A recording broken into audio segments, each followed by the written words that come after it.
بالتأكيد. ايوه يا ريس. مش شايف عداد شغال. السلام عليكم ورحمة الله. أولا يعني أشكر الأستاذ محمد والأستاذ حسن والدكتورة أمل والأستاذ حامد، شكرا جزيلا. نشكر أهل اسكندرية على الكرم الضيافة وعلى الدعوة الكريمة. أنا صراحة من عشاق اسكندرية، رغم إن دي تاني مرة ليا، لكن فعلا من عشاق اسكندرية. من عشاق اسكندرية بعيونها السود الجميلة، من عشاق اسكندرية بشعرها الأسود الجميل، من عشاق اسكندرية بلسانها الطيب الجميل، حبها للناس وعشقها للناس، حب الخير للناس.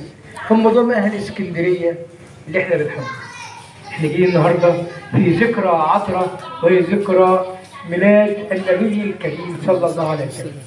لا يفوتنا في هذه الذكرى إلا أن نذكر شيء جميل عن النبي صلى الله عليه وسلم والسيدة خديجة رضي الله عنها. كنت لسه كاتب مقالة النهارده، كل وراء رجل عظيم امرأة، فاستشهدت بالسيدة خديجة رضي الله عنها. يعني تخيلوا، استشعروا معايا الموقف دوت، وكل واحد استشعر. أستاذ حسن طبعا هم جنبنا، كل واحد استشعر بزوجته بتبني معاه.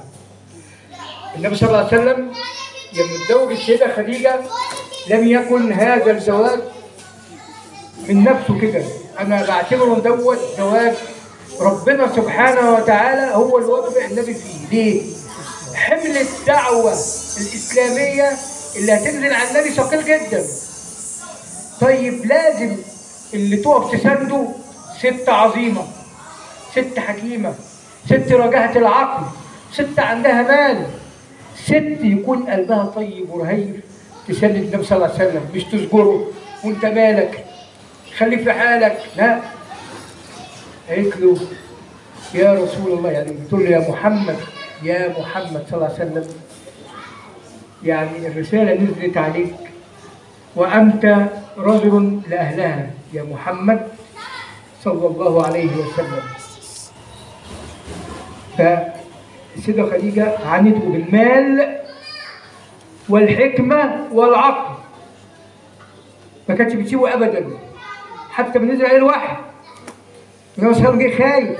طب لو واحد تقول له احنا هتربي البيت ليه؟ لو واحدة تانية هتربي البيت ليه؟ هتربي البيت ليه؟ لا، قالت له اصمد انه الوحي.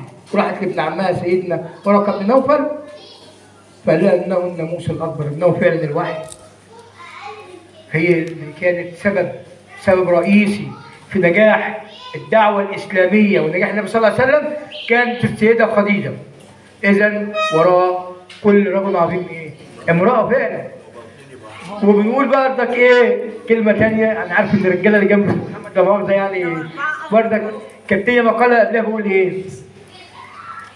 المرأة ليست نصف المجتمع، المرأة هي المجتمع كله. فعلا. مين اللي بيتربي في البيت؟ أنا؟ لا، الست قاعدة عشان تعرف أستاذ حامد ده شخصية محترمة، أستاذ حامد شخصية محترمة، أستاذ محمد شخصية محترمة، تعرفه من أمه. ليه؟ الأم ربت، أعدت جيل، ربت تربية صحيحة، تربية كريمة. تقول له قول الكلام الطيب، اعمل الخير، ساعد الناس، اعمل كذا، اعمل. ربت، طلعت كادر، طلعت راجل محترم يا أستاذ محمد وأخونا أستاذ حامد وأستاذ حسن وأخواننا اللي قاعدين.